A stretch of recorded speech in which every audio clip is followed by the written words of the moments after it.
I'm really excited to be here with you tonight, everyone. It's good to have the Hillsong group here tonight. Thank you so much for the worship, for giving that sacrifice of praise. And it's great to be with the extended YWAM family. Some of these are friendships I'm building on, and being back here, Julianne, I don't know where you're at. There she is. We met way back in '96 at the Olympic Games in Atlanta on our outreach there, and so been friends since and reconnected at different stages. Great to be with you. And yeah, all you guys, it's so good to be here. This is actually my 45th country, and I can't believe it took me this long to get to Australia. Everybody's like, really? Just now? You're just now getting to this wonderful nation. And I feel like I know you because I've grown up around some Aussies. I've had a lot of good friends over the years. And it's also a great nation because in some ways, it's very similar to my wife's home country. She's from Brazil, and it's a melting pot nation, just as Australia is. It's a large nation, and there's similarities and personalities like that. I'm from Texas. Some people think it's a nation. Some people think it's a state. I'm on the fence. I love the state, love the nation, and there's a lot of things in common that I really appreciate about the personality and the humor and the Aussie frankness, and we're going to get into a little bit of that tonight, I hope. So I'm looking forward to this. I'm going to connect this, if we can, and see if we can pull up a little bit of media here. I'm not so great as to know everything by heart, so let me set this up real quick.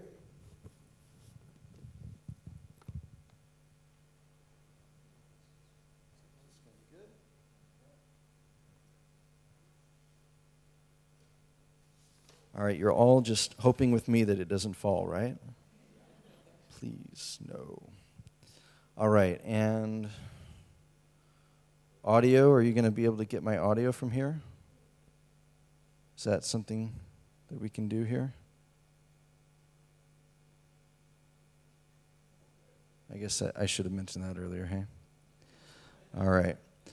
Well, as we get that hooked up, I see they're working on it. Thank you so much. I wanted to start with a little bit of a story and talk about a phenomenon that I think I see happening in the world. And you tell me if you think you agree with this. But I'm calling it the Photoshop effect. We see something, but do we really see it? Anybody else a fan of awkward family photos? Yeah, okay. A few others enjoy the ridiculousness.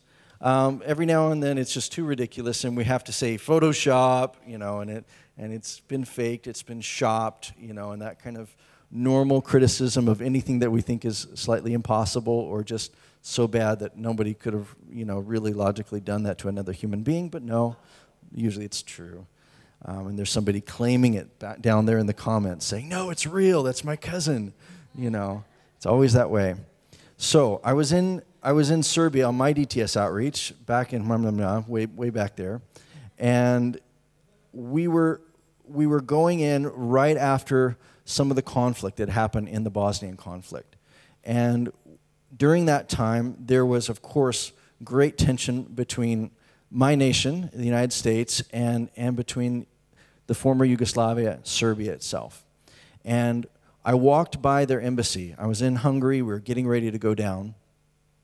And there in Budapest, in the capital, I see pictures lined along their embassy, their consulate, there in the capital.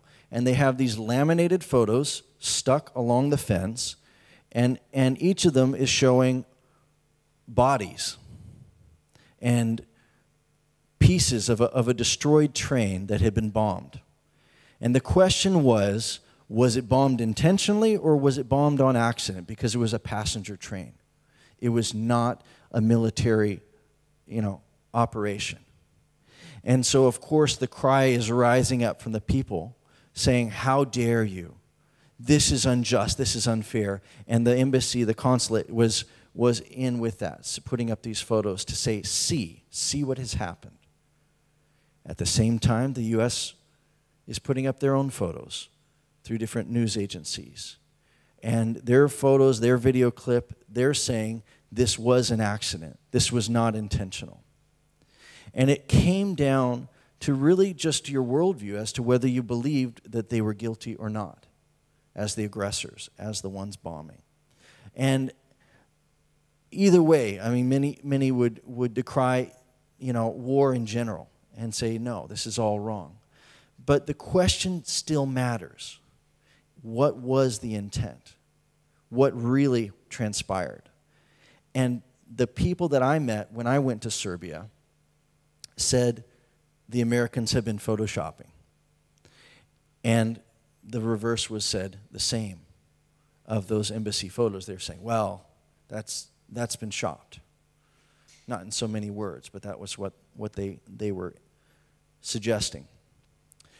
And so it matters. When we come to things like 9/11, when we come to many other major world events, we're still left with this scratching of our heads and saying, what really transpired?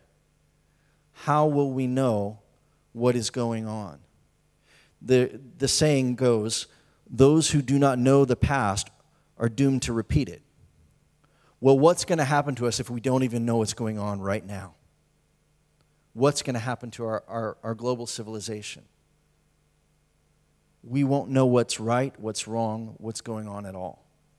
And for those of us with a call to the nations, a call to see things change and transform in the positive, we really do need to know what's going on in order to help accurately. Yes, God can give us words of knowledge, but to see the confirmation, to walk in unity and to coordinate all of that, we need to know. And so I'm going to be covering a little bit of that tonight and looking at some ways that hopefully we can collaborate on that. Because the world doesn't really trust us as the church, as Christians. The world doesn't even actually trust itself because everybody's just arguing about their political views and these extreme, polemic type of debates that are going on in global media. So if we don't believe one another or have any basis for trust, how are we going to see the world change? We don't even know what's going on. We want to be able to show the world the truth, the good, the bad, the ugly, and even the miraculous. That all of it could be known so that people could transform. All right, let's give this a shot, see if we can play a little bit here. All right, this is a piece from Nepal.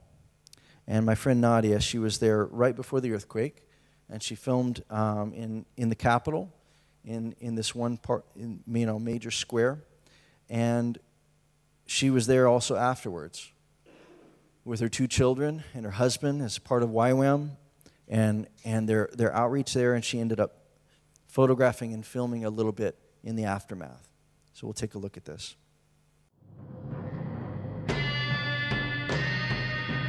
This is Nadia Otaki. Here we are right now at Durbar Square, Kathmandu, where the earthquake just happened 3 days ago. I've been to Kathmandu, Durbar Square one day before the earthquake hit.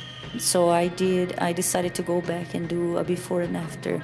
And as we got there, we got to see people rescuing bodies. We got to see Nepali getting together and helping each other and taking the rumble to help the police when they have to cross with ambulance. So everybody got together so they could clean and open space for the police. So we got some rain here. It was very hard. It was muddy and it was hard for people to dig through the rubbles, but it was nice to see how they are working really hard to trying to find survivors, or at least find the bodies so they can give back to their families. We got the earthquake on the 25th, but we got several aftershocks, and it was really hard because we got the alarm all the time. We had to be out of the house. We got to sleep in tents. We got to face rain and cold, and it's getting cold here, so it's really hard for people in tent in the refuge camps. It was hard to even help each other because we couldn't leave the house or we couldn't leave the place. We had to be in open space because the fear was that even homes that haven't felt, they could fall with the aftershocks. The Bar Square is a very famous touristic place here in Kathmandu. Is one of the most famous ones. and it has Hindu temples, Buddhist temples. It has the house of Kumari, the living goddess, so everybody comes to see her, and she had to be evacuated also. We've heard that she almost died and her father had to rescue her. Also, like, it's where the king palace is, and I got to visit the museum one day before, and now it's completely destroyed. The columns are falling apart, like we couldn't even get closer because they were afraid that it would fall on us. So it's really sad for the history of the country because they love that place. It's like how they identify, but maybe it's a new beginning for Nepal. Like maybe they will raise up out of ashes and start a new beginning. And I think Dubar represents that they will rebuild something new there. That's what we hope for. This is Nadia Taki for Grassroots News. So with this piece, we're able to take the same footage that Nadia and others created with Grassroots News, and many of them are YWAM missionaries that are shooting this in order to say, here's what's going on in the world. Here is the mirror. Here's what we are seeing on the ground.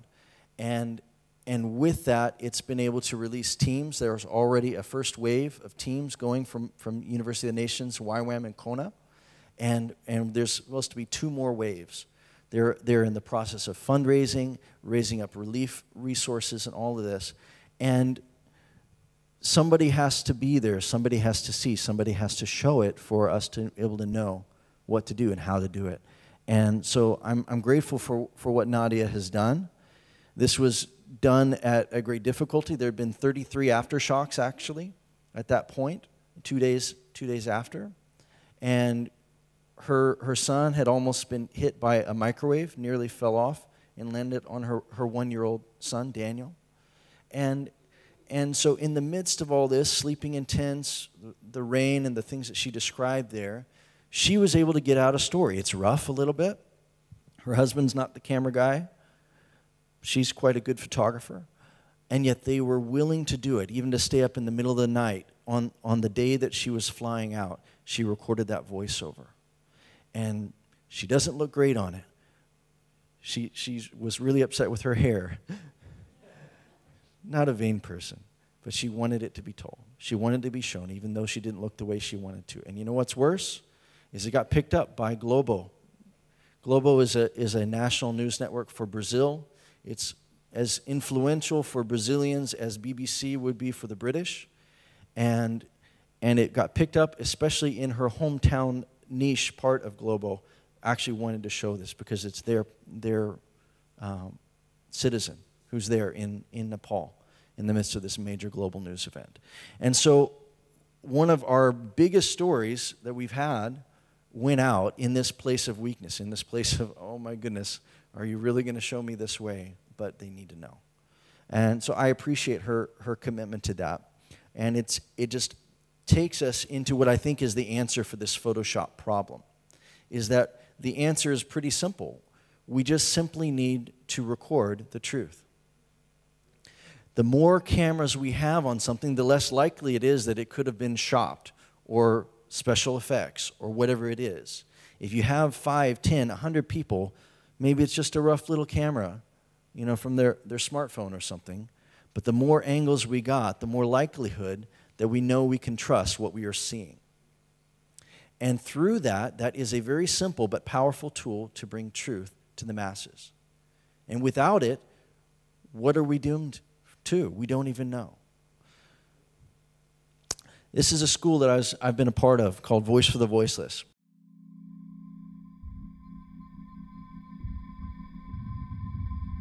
Truth ignites justice.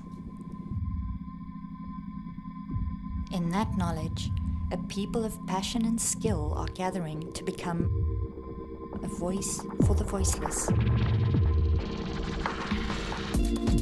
From the media advocacy innovators who launched Voice for the Voiceless, Hakani, Act Here, Love Now, and the human trafficking film Sex and Money, now comes a new initiative, the Voice for the Voiceless DTS.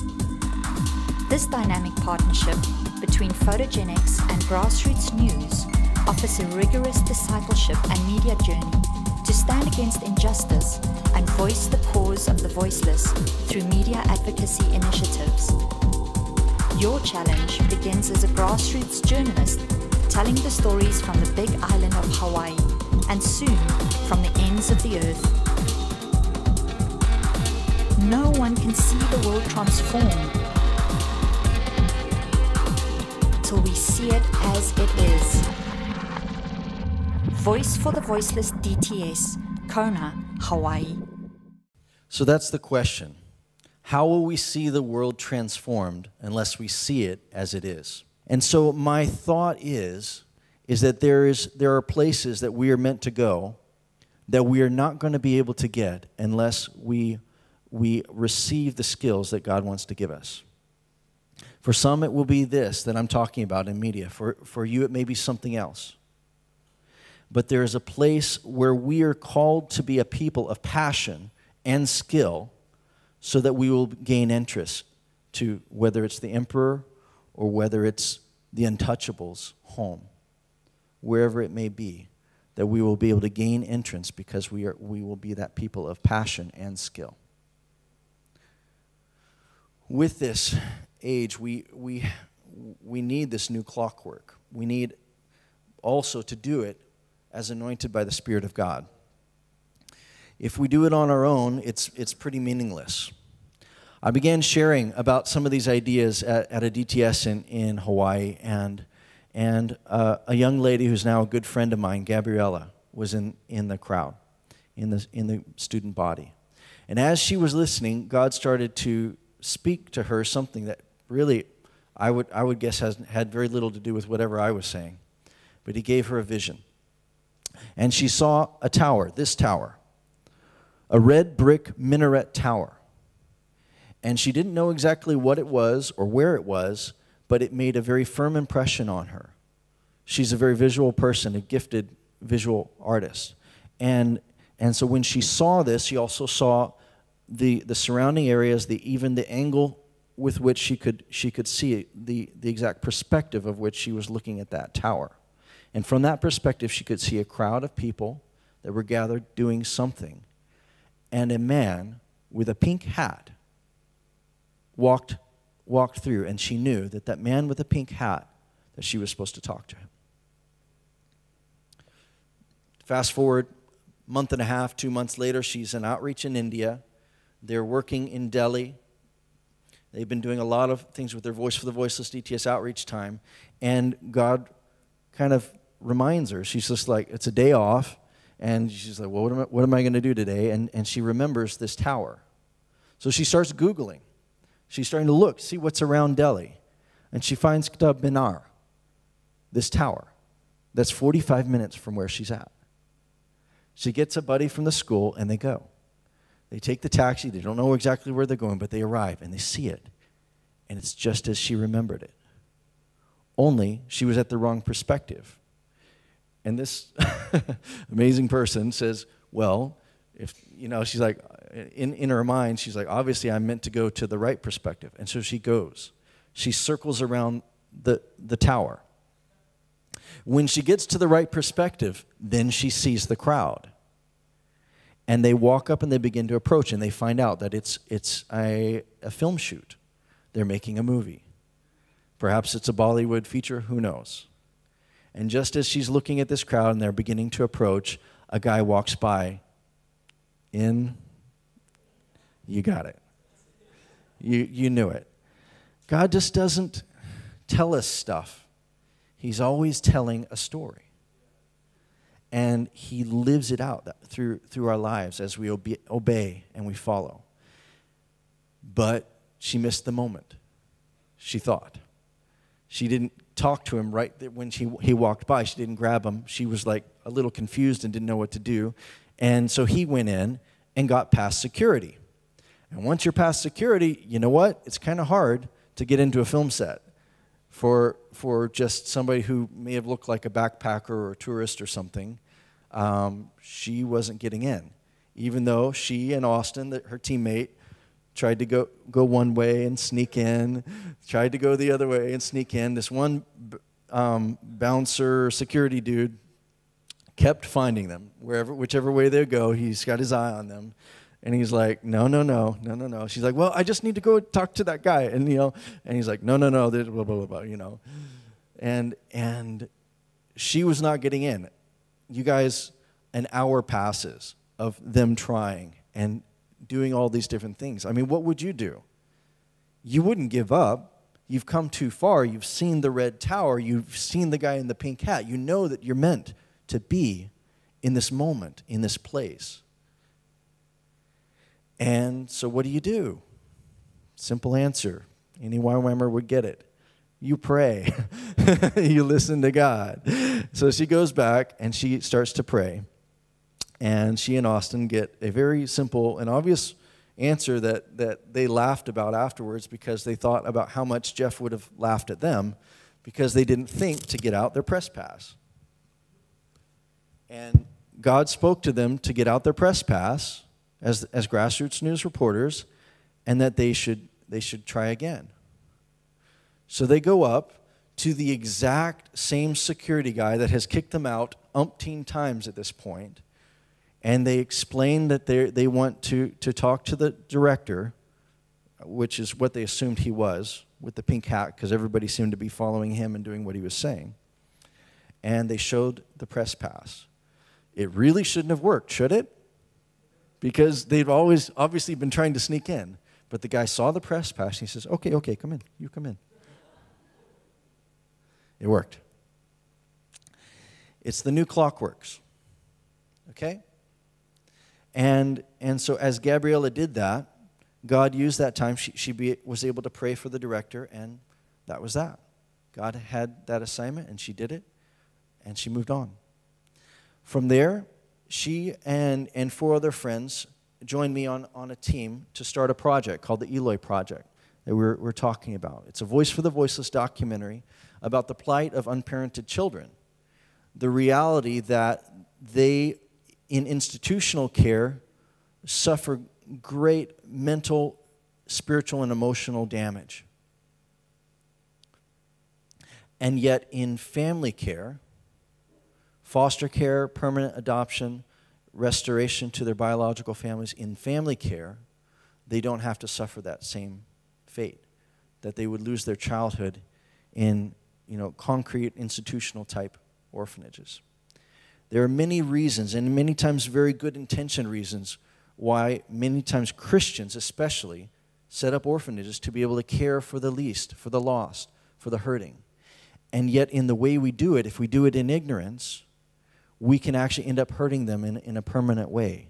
It actually creates brain damage. We talked to one of our experts in this 23 nations that the team has traveled to.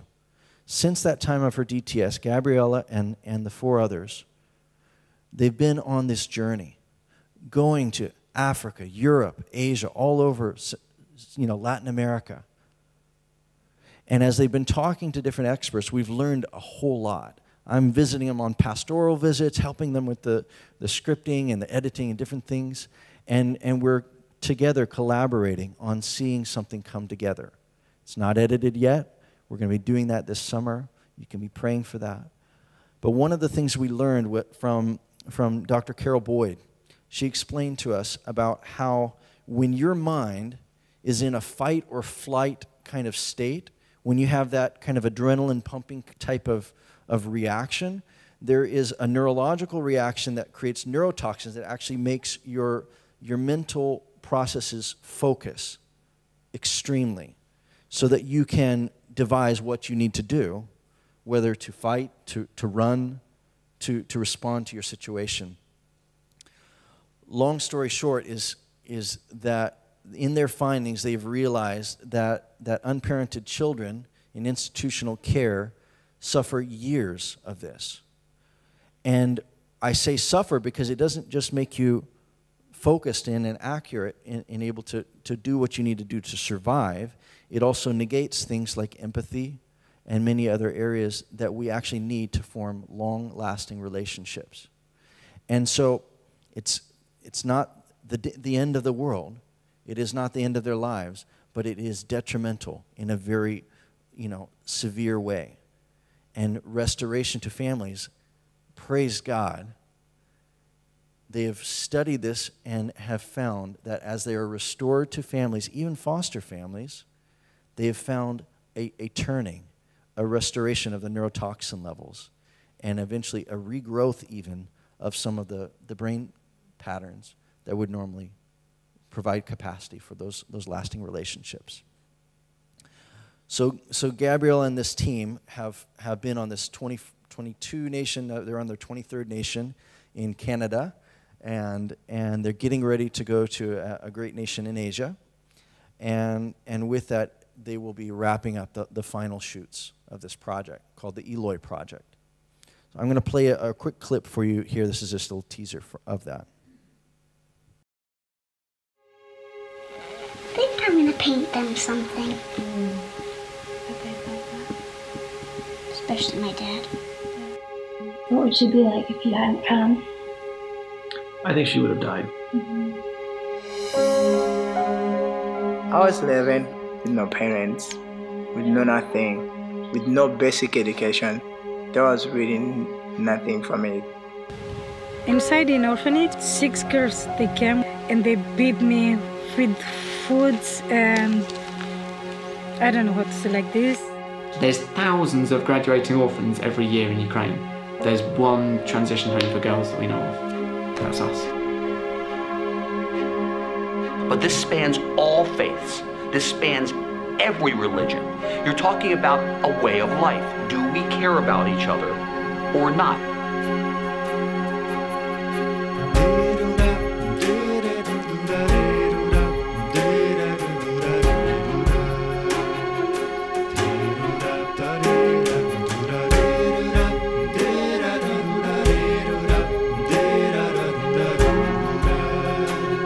Fear shouldn't ever dictate your actions. It just shouldn't.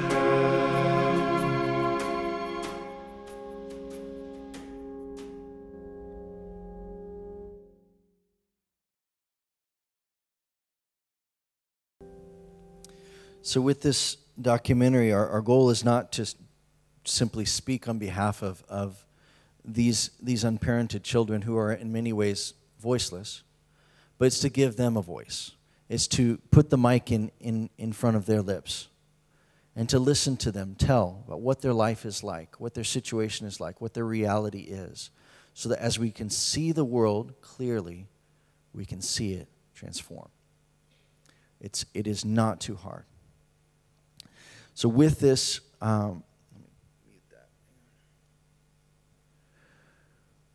we've been able to do a lot of stories. This is one from Togo, West Africa. They're highlighting the water problems in their village. And this is an example of it. You see this boy who would otherwise normally be the subject of an interview. Our team, as they were there, as they were working with him and collaborating, they saw a gift in him, his ability to speak and to engage the audience. And they said, you know what? We're going to do this story differently.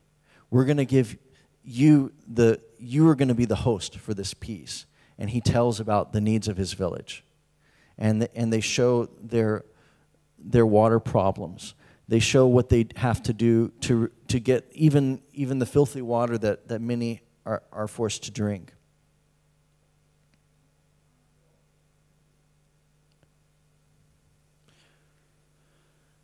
As he shares his story, something changes in me when I hear this, when I see this. Something changes in him too, because he's the one that got to tell about it. There's a dignity given when we are able to tell our own stories. There's an honor given as this young man speaks up for his village. Everyone will be grateful to him for what they've done. Justice Water, a YWAM mission, has begun working with this village in Togo, as well as the ongoing Youth at the Mission workers that have a health clinic there and numerous other outreaches in the community. So they are receiving help in different ways. And this piece was a part of opening up the doors for that. So how do we do this? How do we begin to show the world the world? Well, I think there's answers in God's Word. There's things that that we can, let me play this for you guys. Grassroots News International has jumped from vision to reality. Through ENG news reports, photojournalism, and mobile media, our journalists have shed light on major news events like Japan's tsunami, the Philippine typhoon, and Rwanda's genocide recovery. Some stories spread quickly when picked up for statewide, national, and international broadcast. Other stories caught viral surges online, and some GNI stories became movements for social reform. To see the world change, we must see it as it is. Grassroots News. To be able to do this vision, honestly, it's beyond. I have a great team, just like I've been getting to know the wonderful media team here and the creative group and all that you guys are doing. I love it. And with our team, God has done a lot. We've been able to be a part of these different documentaries and many news stories.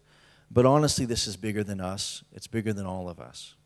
And it's something I just want you to come in with us and join in the new clockworks in some manner. Whatever God shows you to do. There's the principles that we see in His Word that show us how to do this. Where two or more are gathered, there I am in the midst of them. And then there's another piece where it says, let every matter be established by 2 witnesses. And so that's a principle of journalism found straight out of the Scripture.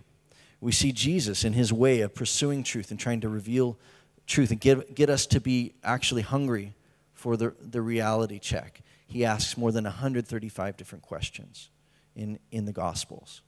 And so in this, we have this model that we can, by not just speaking to the lost, not just bringing the gospel as we will, but to also especially listen, to ask wise questions anointed by the Spirit of God that can begin to sever lies in the minds of the holders. That as they start to answer it, they have to actually come to grips with, why do I believe? What do I believe? What really happened? What do we need to do for our village, for our government, for our education, for our nation? What needs to change truly? With Grassroots News, our team was also able to film the 20th anniversary of the genocide in Rwanda. We were also there for the Water Festival in Cambodia, and where they do a very elaborate national gathering there.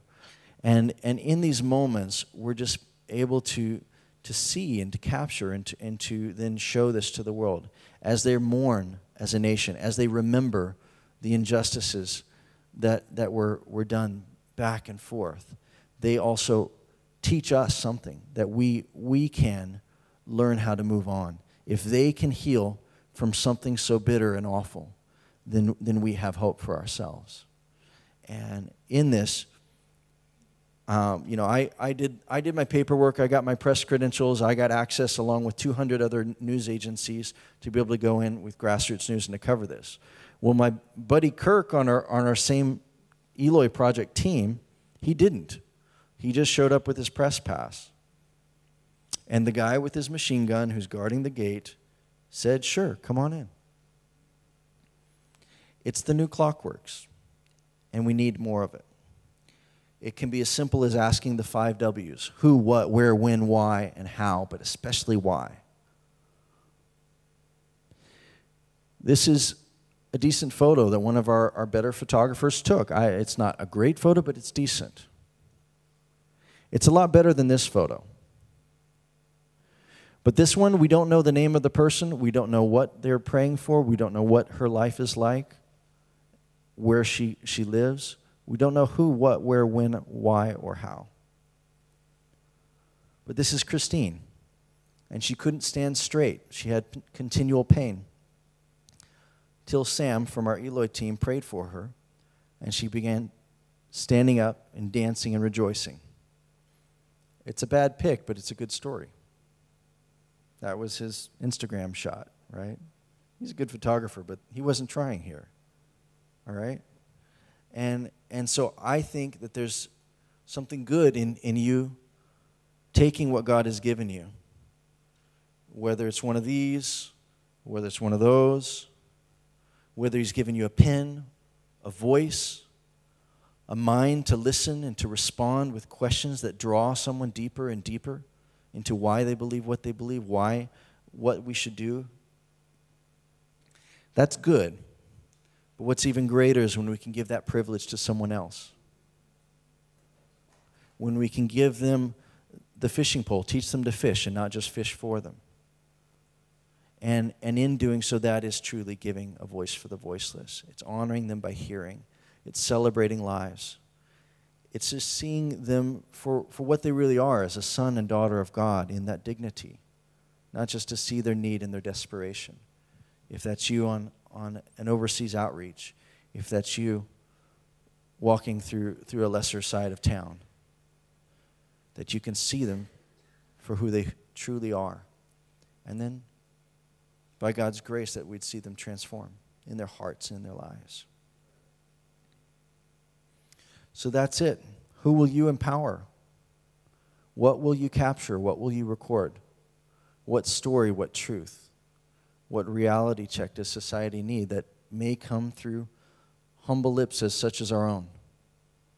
May come through the simple things that may confound the wise. If you have a story, if you have a photo, if you have something as small as a little tweet, send it. Let the world know. Don't go silent. Don't let the light go dark. Let's speak up.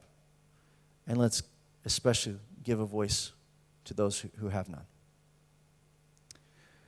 God, we give this to you, and we ask that you would make many clockworkers, that you would multiply something that's really too heavy, too difficult for me and for those who've carried it this far. Thank you for Nadia, for her work in Nepal. Thank you for the Eloy team as they rally for their trip to Asia. Thank you for the many hundreds who've been trained and begun in this process, but we ask for a lift, a life, a breath of God to let the dry bones come together. Let the great army arise. Let your word, your truth, the revelation of knowing you spread through the world, and let us see things transform. In your name, we submit all this to you, and we give you the glory. In Jesus' name, amen.